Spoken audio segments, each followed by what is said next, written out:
कर्नाटक की मखलूत हुकूमत की एक साला कारकर्दगी को अक़लियती तबका मायूस कुन करार दे रहे हैं। अक़लियती तबके का कहना है कि इस एक साल के दौरान कुमारस्वामी ने ऐसा कोई कदम नहीं उठाया जिससे कि अक़लियतों में मजबूत पैगाम जा सके। लोकसभा इंतखाबात की गहमा गहमी में कुमारस्वामी हुकूमत की पहली सालगिरह कहीं खो गई। न ही हुकूमत ने अपनी पहली सालगिरह मनाई और न ही मुकामी मीडिया में इसका चर्चा हुआ। तमाम अक़लियतें इस एक साल का अपने तौर पर मुहासबा कर रही हैं। अक़लियती तबके का कहना है कि सीधा रवैया हुकूमत में अक़लियती तबके के लिए जिस फराखदिली के साथ स्कीमात का ऐलान और निफाज हुआ था, वो जोश व जज्बा कुमारस्वामी में नजर नहीं आता। सीधा रवैया ने अपने आखिरी फुल फ्लेज बजट में वजारत अक़लियती बहबूद का बजट 2750 करोड़ किया था। ताम कुमारस्वामी ने अपने पहले बजट में सिर्फ 690 करोड़ का ही बजट दिया। जब हम माइनॉरिटी की बात करते हैं तो माइनॉरिटी डिपार्टमेंट में जितने भी सोशल सिक्योरिटीज़ स्कीम है वो बिल्कुल स्लो हो चुके हैं, इसलिए कि फंड का प्रॉब्लम है, फंड एलोकेशन का प्रॉब्लम है। हम अगर एजुकेशन हॉस्टल्स वगैरह एक छोड़े तो बाकी के सोशल सिक्योरिटी स्कीम में बहुत स्लो हो चुका है। गवर्नमेंट एक साल में ऐसे कोई नया स्कीम भी लॉन्च नहीं करी और जो एग्जिस्टिंग स्कीम्स थे उस स्कीम को सही पैसा प्रोवाइड करने में भी नाकाम रही इस गवर्नमेंट। अक़लियती तबके का कहना है कि गुज़िश्ता एक बरस के दौरान कुमारस्वामी ने अक़लियतों को करीब करने की भी कोई खास कोशिश नहीं की। मुसलमानों के कई एक बड़े प्रोग्रामों में मदऊ किए जाने के बावजूद कुमारस्वामी गैर हाजिर रहे, चाहे वो हज कैंप हो या ईद मिलाद या फिर दावत इफ्तार में शिरकत हो। माइनॉरिटी के ताल्लुक से उनके जो जहन में गलतफहमियां हैं, उसी का नतीजा ये है कि उन्होंने असम्बली कैबिनेट में भी एक भी मुस्लिम मिनिस्ट्रीज को, माइनॉरिटीज की मिनिस्ट्री को नहीं रखा, अपने कोटे से नहीं रखा और फिर उसके बावजूद भी जो है ना लोकसभा में भी एक भी सीट उन्होंने नहीं दिया। और फिर इस बार जो गवर्नमेंट का बजट है, कुमारस्वामी की गवर्नमेंट का जो बजट है, माइनॉरिटी बजट है, पिछली गवर्नमेंट सिद्धरामैया गवर्नमेंट के मुकाबले में मैक्सिमम 70% कम है। ऐसी तो कोई बात नहीं है। कुमारस्वामी जो भी हम लोग मसले लेके जाते हैं उन्हें तकरीबन पूरे मुकम्मिल वो करते हैं, तकमील को पहुंचाते हैं उसको। अब बाज़ वक़्त हो सकता है मसरूफियत की वजह से नहीं आए होंगे उन्होंने, वो अलग बात है, लेकिन ऐसा कोई वो नहीं है उनसे कि अक़लियतों के बारे में कुछ उन्होंने दूर है। मखलूत हुकूमत है तो थोड़ा बहुत हमको भी समझ के चलना पड़ता है। कुमारस्वामी ने काफी सियासी उथल पुथल के बाद 23 मई 2018 को वजीर आला का हलफ लिया था। न्यूज़ 18 उर्दू के लिए गुलबर्गा से जवाद मीर की रिपोर्ट। झारखंड के आलिशान हज हाउस में मुआशरे की तालीमी और मुआशरी तरक्की के लिए सेंटर के क़याम का मंसूबा बनाया जा रहा है। रियासती हज कमेटी के इस मंसूबे का मुस्लिम तंजीमों ने खैर मकदम किया है। एक रिपोर्ट।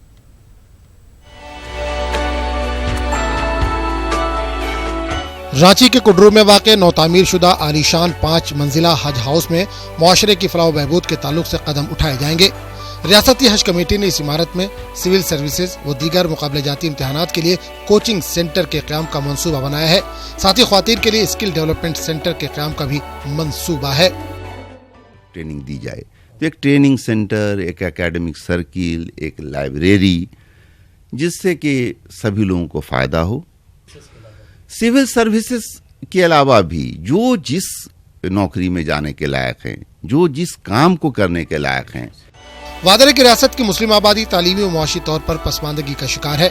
माहिरीन के मुताबिक इन्हें हुकूमत के फलाही मंसूबों का खातिर खा फायदा हासिल नहीं होता। ताहम रियासती हज कमेटी के इस मंसूबे का मुस्लिम तंजीमों ने खैर मकदम किया है। नहीं, बहुत अच्छा रहेगा। अगर प्रपोजल तैयार कर रहे हैं तो हम लोगों का ये मांग भी रहा है और भारत सरकार की कई स्कीम्स हैं अल्पसंख्यक छात्राओं के लिए, छात्रों के लिए कोचिंग संस्थान चलाने के लिए। लेकिन झारखंड में जो है जगह की कमी थी, किल्लत थी और हज हाउस बन गया है, तो उसका इस्तेमाल हमें जो है बैंकिंग की तैयारी के लिए, रेलवे की तैयारी के लिए, JSSC के लिए, SSC के लिए और सिविल सेवा के परीक्षाओं के लिए जो है हम उसका इस्तेमाल कर सकते हैं। और अगर प्रपोजल ऐसा बना है तो हम उसका स्वागत करते हैं।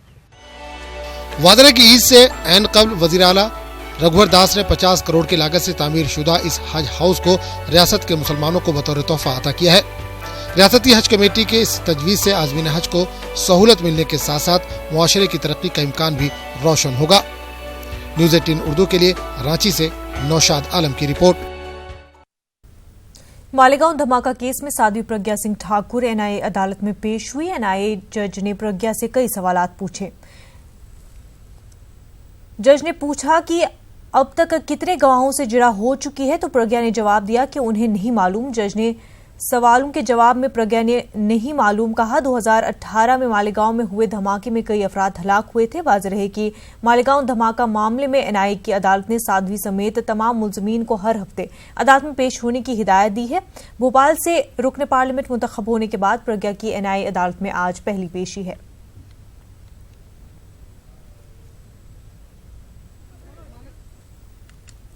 हिंदू महासभा के सदर स्वामी चक्रपाणी ने कहा कि सीएम योगी या बीजेपी ने जो अवाम से वादा किया था उसे पूरा करे। अयोध्या में लकड़ी की मूर्ति बनाने से कुछ नहीं होगा। कोई दो राय नहीं कि बीजेपी अपने एजेंडा में हर बार राम मंदिर का मुद्दा वो करती है और मुखरता से बात को कहती है कि हर राम मंदिर हम बनाएंगे या हर संभव प्रयास करेंगे, लेकिन इसमें कोई दो राय नहीं है और इनकार नहीं किया जा सकता। पिछले 5 साल तक जो सरकार रही मोदी सरकार, उसने कोई प्रयास नहीं किए, कोई भी ठोस कार्य नहीं किए जिसे हमें लगे कि राम मंदिर के लिए प्रयास उन्होंने किए। यहाँ तक कि पक्षकारों को बुला करके बात तक भी नहीं किया, क्योंकि हम लोग खुद उसमें पक्षकार हैं। माननीय सुप्रीम कोर्ट में अब तो मध्यस्थता चल रही है। तो अब कहीं ना कहीं सरकार अगर जो अब फिर प्रचंड बहुमत में आई है, इसीलिए आई है कि ऐसा लगता है कि जो सालों सालों से ये राम मंदिर का मुद्दा है, ये समाधान इनके कार्यकाल में हो जाएगा। गुजरात में पटेल जी की प्रतिमा कितनी ऊंची बनी है, अच्छी है, बनना चाहिए, लेकिन हमें लगता है ऊंची बननी चाहिए भगवान श्री राम की प्रतिमा। और उस अयोध्या जी में तो ये जो छोटी प्रतिमा, काष्ठ की प्रतिमा बना करके, हमें लगता है वो इससे कोई अंतर नहीं पड़ने वाला है। पूरे देश और पूरे विश्व में भगवान श्री राम की प्रतिमाएं हैं, लोग उनको आस्था और श्रद्धा से पूजते हैं और भगवान मानते हैं। इसलिए रामलला पे भव्य मंदिर निर्माण के प्रयास इनको करने चाहिए और ठोस प्रयास करना चाहिए इसको। अभी देखिए ममता बनर्जी को लोग जय श्री राम लिख करके बीजेपी ने अभियान चालू किया है। भगवान श्री राम उदार है और सबके लिए है। आप सिर्फ इस राम जी का इस्तेमाल करो चुनाव के लिए, राम जी का इस्तेमाल करो किसी महिला को या कोई मुख्यमंत्री किसी को चिढ़ाने के लिए, ये बिल्कुल ठीक नहीं है, ये भगवान का अपमान है। आप अगर जो थोड़ी सी भी आस्था है तो बीजेपी कार्यकर्ता अगर वास्तव में राम भक्त हैं, सब राम भक्त, तो अब मोदी सरकार को जय श्री राम लिख के भेजे और इनको भेजने की आवश्यकता है, इधर उधर न घुमाए। ममता बनर्जी क्या करेंगी? हमें तो राम मंदिर से मतलब है ना। तो सरकार, आपने वादा किया था राम मंदिर के लिए, तो प्रधानमंत्री मोदी को पत्र भेजे कि राम मंदिर कब बना रहे हैं, उनको जैसे राम अब वो करने की आवश्यकता है। तो इधर उधर डाइवर्ट करने से कोई लाभ नहीं है। हमें मुख्य विषय है कि रामलला पे भव्य राम मंदिर का निर्माण कब हो रहा है। बिहार में उर्दू मुलाजमीन की बहाली का मामला इल्तवा में है। 1765 उर्दू मुलाजमीन की तकर्रुरी का ऐलान किया गया है। इस सिलसिले में काबीना के फैसले के बाद भी अब तक ठोस कार्रवाई नहीं हो सकी है। उधर इस ताल्लुक से अपोजिशन ने नीतीश हुकूमत के नीयत पर सवाल खड़ा किया है। वहीं बरसर इक़्तिदार जमात हुकूमत के इस फैसले को तारीखी फैसला बता रही है। जेडीयू के कौमी जनरल सेक्रेटरी मौलाना गुलाम रसूल बलियावली के मुताबिक तमाम मरहला पूरा हो चुका है। बलियावी ने कहा कि बहाली की कार्रवाई जल्द शुरू की जाएगी। जो रिकॉर्ड है नीतीश कुमार का, उस रिकॉर्ड के तहत वो हमेशा इस तरह के ऐलानात करते हैं और उसको अमली जामा नहीं पहनाए जाते हैं। ये जो निकला है इसमें सब अक़लियतों के लोगों को खुशी है, हमें भी खुशी है। हम उनको मुबारकबाद देते हैं कि भाई आपने इतने वैकेंसी निकाली है, लेकिन इस वैकेंसी को अमली जामा पहनाइए। अब इलेक्शन भी ख़त्म हो चुका है, अब इसको देखें कि किस तरह से इन लोगों की बहाली हो जाए। तारीखी कदम होगा कि 25 साल बाद पहली मर्तबा बिहार में नीतीश कुमार जी की क़ियादत में 1700 उर्दू मुलाजमीन की बहाली हो रही है। और मैं समझता हूं कि जब सारा काम हो गया है तो अब इसमें बहुत ज़्यादा टाइम नहीं लगेगा, और वो तो एक प्रोसेस होता है, डे बाय डे के हिसाब से जो लोग चलते हैं। ये हमारी जो बिहार सरकार की हुकूमत है वो डे बाय डे नहीं, रिजल्ट के हिसाब से चलती है। वो जल्द से जल्द रिजल्ट दे देगी। भोपाल में नमाज जुम्मा के मौके पर बारिश के लिए खास दुआएं की गई। एशिया की बड़ी मस्जिद ताजुल मसाजिद में बड़ी तादाद में फर्जंदान तौहीद ने शिरकत की और बारगाह इलाही में बारिश के लिए दुआएं की। वाज़ेह है कि राजधानी भोपाल समेत सूबे के मुख्तलिफ हिस्सों में पानी की किल्लत के चलते हुकूमत की जानिब से पानी की पहरेदारी शुरू कर दी गई है। हुई कि शहर में और हिंदुस्तान में अमन अमान रहे और रहमत की बारिश हो, और रमज़ान का महीना जो गुजर गया उसमें इबादतें हुई, उसको अल्लाह ताला कबूल करे और आगे भी नमाज की पाबंदी रहे। आज सारे आलम के लिए दुआ मांगी। जैसे कि पिछला महीना ये गुजरा है रमज़ानों का मुबारक महीना और बरकत वाला महीना, जिस तरह से अल्लाह की रहमत नाजिल हुई और बरकतें रहीं, इसी को देखते हुए दुआएं मांगी कि अल्लाह तमाम आलम को इसी रहमत से नाजिल फरमा। सबसे पहली तो बारिश की दुआ की, फिर अमन की दुआ की और पूरी मखलूक के लिए दुआएं की गई और सभी करते हैं। और हम लोग जितने भी मुख्तदी यहाँ पर ताइल मसाजिद में ख़ास तौर से आते हैं, वो लोग पूरी कायनात के लिए दुआ करते हैं। दुनिया के हर खित्ते में जहाँ जहाँ भी तेरे महबूब के उम्मती हैं और तमाम अहले वतन के लिए भी हम यही कहेंगे कि अल्लाह उनको नेक सलाहियत अता फरमा, हर बुराइयों से हमारे मुल्क को, हमारी कौम को, हमारे यहाँ के बाशिंदों की हिफाजत फरमा। बारिश के लिए करिए साहब दुआ, और गर्मी बहुत है इस साल, तो दुआ करिए अल्लाह करेगा बारिश। भोपाल में बिजली की गैर एलानिया कटौती से परेशान अवाम के साथ कांग्रेस एमएलए आरिफ मसूद ने महकमा बिजली का घेराव करके बिजली सप्लाई को यकीनी बनाने का मुतालबा किया। आरिफ मसूद ने मेंटेनेंस के नाम पर की जा रही बिजली कटौती को कमलनाथ हुकूमत के खिलाफ महकमे बिजली के अफसरान की साजिश करार दिया। आरिफ मसूद का मानना है कि मध्य प्रदेश में हुकूमत भले ही बदल गई है, लेकिन अभी तक कुछ अफसरान की जहनियत नहीं बदली है, जिसकी वजह से मध्य प्रदेश में बिजली का बहरान पैदा करने की कोशिश की जा रही है। आरिफ मसूद ने मुतनब्बे किया कि अगर कल तक बिजली की सप्लाई को यकीनी नहीं बनाया गया तो महकमे बिजली के अफसरान के खिलाफ कार्रवाई के मुतालबे को लेकर वो सड़क पर उतरेंगे। अधिकारियों की साजिश से पूरी मिली भगत है। ये चाह रहे हैं कमलनाथ जी की बलमनसत्ता का फायदा उठाना चाह रहे हैं और ये गलत कर रहे हैं, जो दोनों तरह से गलत है। और अफसोस की बात यह है कि बीजेपी के नेताओं को भी समझना चाहिए कि इसको राजनीतिक मुद्दा न बना के ये देखें कि जब लाइट जाती है तो कोई बीमार होता है, बिस्तर पर पड़ा करारा होता है तो उसको तकलीफ होती है, उसको बहुत आवश्यकता उस टाइम पानी की, बिजली की। पानी की कटौती भी फिर बिजली की वजह से पानी भी खराब हो जाता है। कम से कम इसको राजनीतिक मुद्दा न बना के इसकी व्यवस्था ठीक करना चाहिए। और वही मैंने अभी एसी को भी कहा है कि एसी साहब भोपाल में ऐसा नहीं चलेगा, आप मेहरबानी करके आप ये काम ठीक करिए। उन्होंने मुझसे कहा कि इन इलाकों के लिए कल की मुझे एक दिन की 5 घंटे का मेंटेनेंस चाहिए, उसके बाद निश्चित रूप से उम्मीद है कि दिक्कत नहीं आई। कर्नाटक के रायचूर के साबिक रुकन असेंबली और सीनियर कांग्रेस लीडर सईद यासीन ने कहा कि रियासती वजीर अक़लियती बहबूद और औक़ाफ़ ज़मीर अहमद खान कर्नाटक के मुस्लिम कायदीन और अवामी नुमाइंदों को नज़रअंदाज कर रहे हैं। उन्होंने कहा कि रियासत में रायचूर जैसे कई मुस्लिम अक्सरियती हक़े हैं जहां से मुस्लिम अरकान असेंबली और साबिक एमएलएज़ नुमाइंदगी करते हैं, लेकिन उन्हें नज़रअंदाज किया जा रहा है।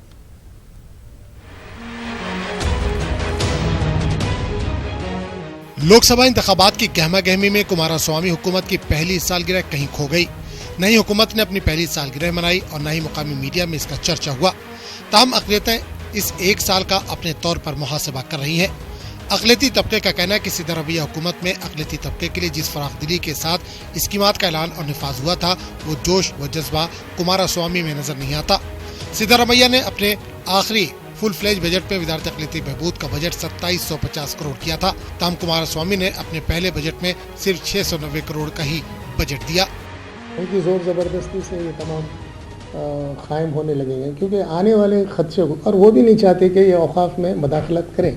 हमारे कुछ लोग उनको मदाखलत के लिए रुजू करने की हम कोशिश कर रहे हैं, ये बिल्कुल गलत है। अब जैसा कि अब तनवीर सेठ हैं, एक मिनिस्टर रह चुके हैं, अब साउथ कर्नाटक में कोई आपको नहीं मिलेंगे। हार्डली चन्नपटना या रामनगर में हमारे को एमएलए एक्स-एमएलए मिलेंगे, उनकी राय मशवरे और तनवीर सेठ की राय मशवरे से। जैसा रहीम साहब हैं तो बीदर और पूरा स्टेट के अंदर भी उनका मदाखलत चाहिए, हम चाहते हैं। और तनवीर सेठ भी मिनिस्टर थे, उनकी भी मदाखलत हम चाहते हैं। रोशन बेग भी मदाखलत, उनकी भी मदाखलत हम चाहते हैं, उनकी राय मशवरे चाहते हैं। ज़मीर साहब एक मिनिस्टर हैं, समझे, और वो काफ़ी जद्दोजहद कर रहे हैं। लेकिन अब वो जद्दोजहद के लिए, औक़ाफ़ी जद्दोजहद के लिए उनको हमारा तमाम एमएलसी जो मुस्लिम लीडरान हैं, उनकी हिमायत बहुत ज़रूरी है, उनकी राय मशवरे बहुत ज़रूरी है। अक़लियती तबके का कहना है कि गुज़िश्ता एक बरस के दौरान कुमारस्वामी ने अक़लियतों को करीब करने की भी कोई ख़ास कोशिश नहीं की। मुसलमानों के कई एक बड़े प्रोग्रामों में मदऊ किए जाने के बावजूद कुमारस्वामी गैर हाजिर रहे, चाहे वो हज कैंप हो या ईद मिलाद या फिर दावत इफ्तार में शिरकत हो। मीटिंग में ले जो मुसलियान होते हैं उनकी राय मशवरे लेके, जो साहिब समझ है उन लोगों में से एक चेयरमैन बनाए, वो बनाए, राय शुमारी लें। इसमें कोई नहीं, डेमोक्रेटिक वे में राय शुमारी लेना बहुत ज़रूरी है। कि जो इलेक्शन का लफ्ज़ है ये बिल्कुल औकाफ के लिए नाजेबा है। इसके अंदर 3-3, 4-4 ग्रुप बनाकर मेंबरशिप करते हैं और मेंबरशिप करने दीजिए, मगर इलेक्शन लड़ेंगे। जब हर मस्जिद में एक वार्ड में 5-5, 6-6 मस्जिदें आते हैं, तो इसका मतलब कितने इलेक्शन कराओगे आप?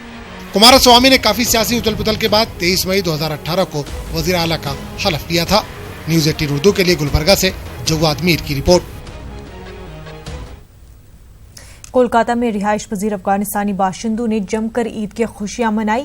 ये लोग ब्रिगेड मैदान में जमा हुए और एक दूसरे को गले लगकर ईद की मुबारकबाद दी और एक दूसरे में मिठाइयां तकसीम की। शनिचर इतवार होने की वजह से कई दिन की छुट्टियां उन्हें मिल गईं और उन्होंने जमकर ईद का जश्न मनाया। इस दौरान अफगानिस्तान की तहजीब और सकाफत का नजारा देखने को मिला।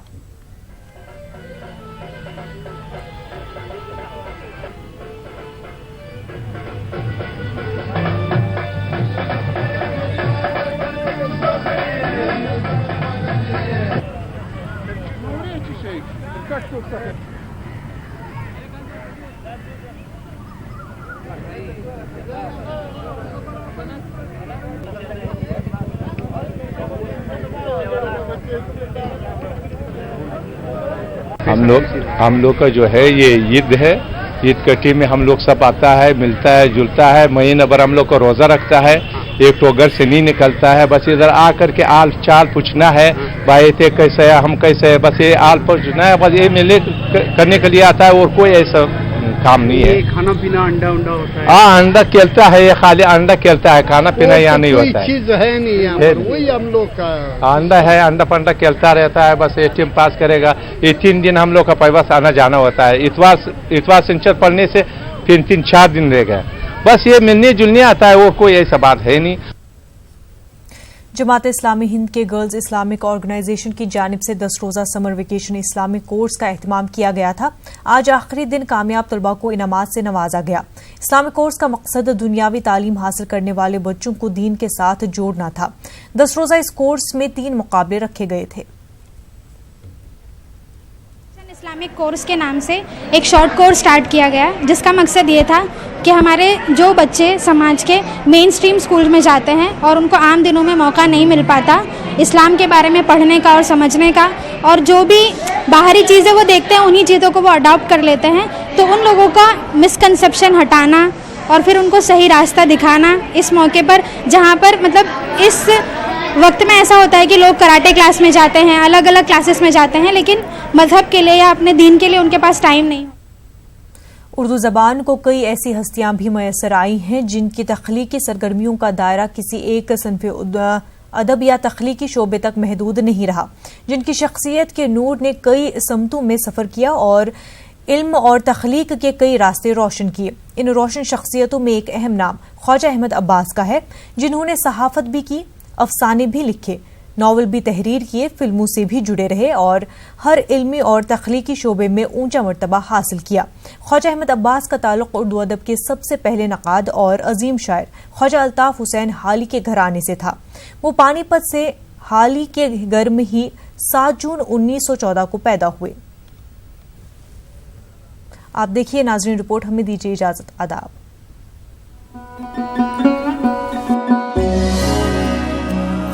ख्वाजा अहमद अब्बास 7 जून 1914 को पानीपत में पैदा हुए। उनके वालिद गुलामुस्सिब्तैन मुस्लिम यूनिवर्सिटी अलीगढ़ के ग्रेजुएट और एक शहजादे के मौल्लिम होने के अलावा एक खुशहाल दौलतमंद ताजिर थे।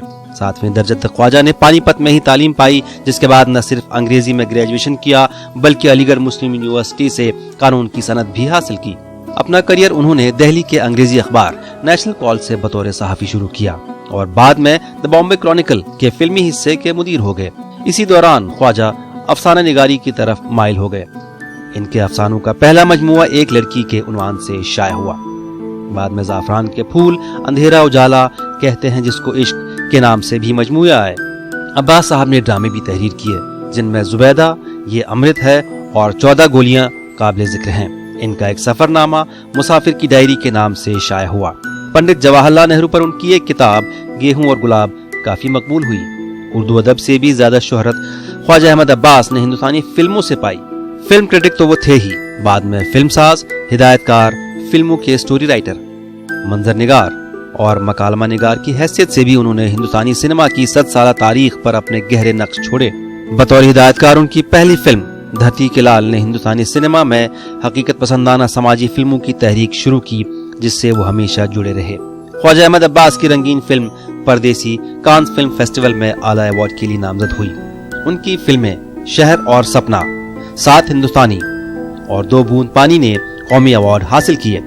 अफसानों और नॉवल की तरह फिल्मों में भी ख्वाजा अहमद अब्बास के मौज़ूआत आम लोगों के दुख दर्द और उनकी महरूमियों के इर्द गिर्द रहते थे। ख्वाजा की फिल्म 7 हिंदुस्तानी ने हमें अमिताभ बच्चन जैसा अजीम अदाकार दिया, जो आज भी फिल्मी दुनिया पर राज कर रहा है।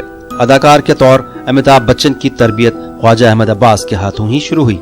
हिंदुस्तानी सिनेमा की मकबूल तरीन हस्ती राज कपूर को राज कपूर बनाने में भी ख्वाजा अहमद अब्बास का बड़ा हाथ था।